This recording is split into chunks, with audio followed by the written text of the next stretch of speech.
for joining us. Today I have Andrew Jones, who is a Radnet employee, and he's going to be talking to us about leukemia and lymphoma. Thank you for being with us. Thanks for having me.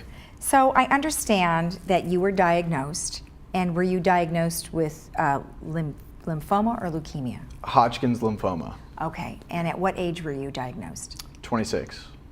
Okay, and you are how old now? I am now 27. Oh, so it's only been a year. Yep. Tell me how it happened.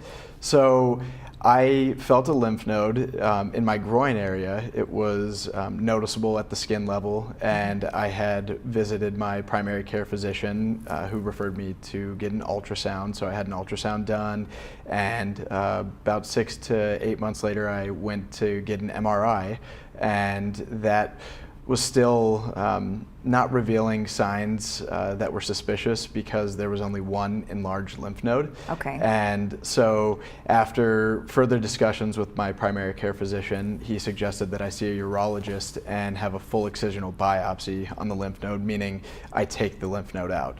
And so on March 6th of 2018, we did the full excisional biopsy, and it then went through pathology, and that's when we found out that it was Hodgkin lymphoma. Okay, and then thereafter, what are some of the things that you had to deal with?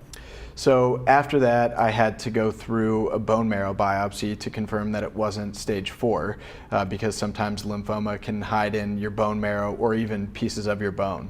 Wow. So you have to go through that, and that's something that I did.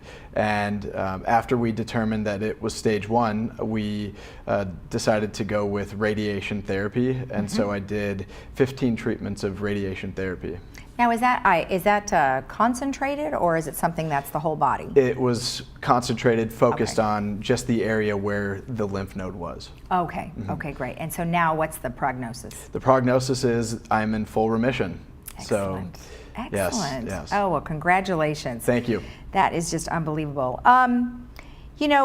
I know you said that you had seen something that was on the skin surface. Did you ever notice anything prior? You never had any symptoms of any kind? So for the most part, I did not have any symptoms, but I will say I was, running and exercising, and I was trying to lose some weight, but I felt that weight was coming off faster than it should have. Okay. And that was a bit strange to me, and that led me to kind of think maybe something is going on.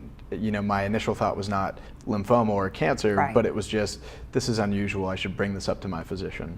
Oh, okay. Well, that was very smart of you. People your age may ignore a lot of things like that. What are some things that you might tell them? So I would strongly recommend that if you do find a lump of any kind, or you do notice symptoms that might seem atypical or unusual, it's very important that you go bring these up with your physician, because people get scared and don't want to hear bad news. Right. Now, you're being a Radnet employee, you have some accessibilities to many radiologists. Sure. Did you go to them immediately? Yes, so when I had my ultrasound done, I had one of our radiologists read the ultrasound, and I also had a different radiologist, one of Radnet's, read my MRI. Okay. And so I did use our services there, and my PET scan was also read by a Radnet radiologist. Okay, great. So they were very helpful to you then. Yes, absolutely. Okay, perfect. So now what is being done to help find a cure for this type of disease that you know of? So the Leukemia and Lymphoma Society is really pushing the envelope on finding cures, and they are directing funds that are donated to groundbreaking clinical trials. So there's a lot of work being done there, and there's been a lot of developments that have led up to where we are today, right, specifically with the development of Gleevec and Rituxan, which were both funded in research by Leukemia and Lymphoma Society. So they are heavily involved with research there. Now, is there some medication that you will have to take for the rest of your life, or no? No. So fortunately, no, but I will have to go back annually to go under and do a PET scan, but that is really for the first 5 years, and if they don't find any signs or traces of lymphoma, then we can push that to every 5 years after. Right, right. Oh, that's great. Okay, good. So you're now a part of the Lymphoma and Leukemia Society. Yes. So tell me what you're doing with them now. So I am participating in the Man of the Year campaign for LLS, and the goal of the campaign is to raise $150,000, all of which will be donated to finding cures and giving patients financial assistance and all the good things. So what brought you to want to do this? So a buddy of mine, Jared, who was a nominee in the 2018 competition, had brought it to my attention because he had gone through non-Hodgkin lymphoma, and he felt that, I was definitely somebody that could take on the challenge, and I felt a sense of obligation after being so fortunate. And so, I just felt that it was the right thing to do. So what are some things that you're doing now to try and raise the money?